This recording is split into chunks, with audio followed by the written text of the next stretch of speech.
हे guys welcome to my mini blog.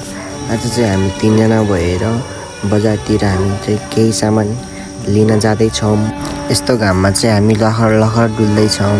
हामीले सामान धेरै किन्नु परेको हुनाले हामी चाहिँ कता जाने भनेर यता नि हिँडेम उता नि हिँड्दैथ्यौँ।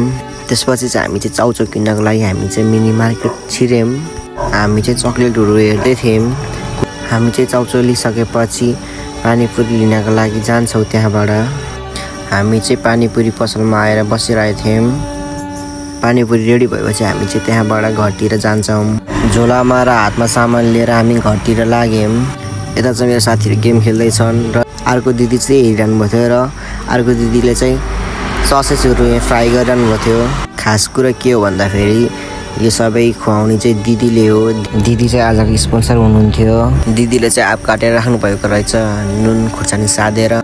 उहाँले चाहिँ मिठो मान्दै खानुभयो र अनि मैले पनि खान थालेँ। म नि के कम भन्दै मुखमा एक बाइट हान्दिहालेँ। मेरो त मुख नै बिग्रिन थाल्यो। दिदी अझै नि मिठो छ भन्दै हुनुहुन्छ। यत्तिकैमा उसले नि खान भनेको उसले नि चाख्यो। पिरो भएर मुख बिगार्दै थियो उसले। अनि हामी सबैले चिसो खान थाल्यौँ। यत्तिकैमा हाम्रो खाजा रेडी भएर हामी सबैले खान थाल्छौँ। यता चाहिँ कसले ठुलो घाँस खाने भन्दै कम्पिटिसन हुँदै थियो। त्यसपछि सबैले दबाउन थाल्छन्। यत्तिकैमा हामी घुम्न जानको लागि भनेर बन्दीपुर घुमौरी घर जानको लागि हामी गाडीमा चढ्छौँ। उहाँ चाहिँ पहिल्यै भेटेको दिदी हुनुहुन्छ भने एलिना दिदी र सिलु दिदी। अनि हामी तीनजना भएर यहाँबाट हामी लाग्छौँ। फाइनली हामी पुग्नु पर्ने ठाउँमा हामी पुगिसकेको हुन्छौँ।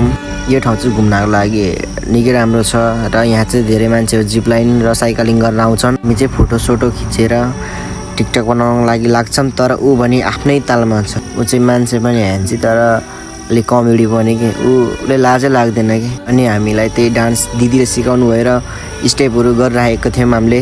हाम्रो चाहिँ फेसमा धेरै पसिना आएको हुनाले दिदीले सफा गर्दै हुनुहुन्थ्यो। ऊ भने चाहिँ आजको मेन क्यारेक्टर हुनुहुन्छ। हामीलाई चाहिँ दिदीले सिकाउनु भएको स्टेपहरू हामी चाहिँ फलो गर्दै थियौँ। हामीलाई नाच सिकाउँदा दिदी आफै नाचिरहनु भएको थियो। फाइनल्ली हाम्रो नाच कस्तो भयो हेरिदिनु होला।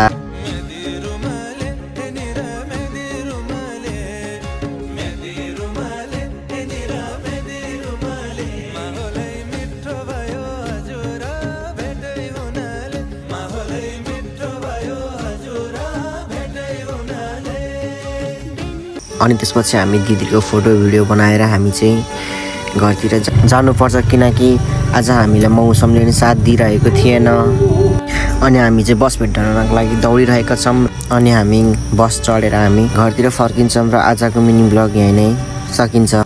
थ्याङ्क यू गाइज अन्तिमसँग हेरिदिनु भएकोमा टाटा एन्ड बाई बाई।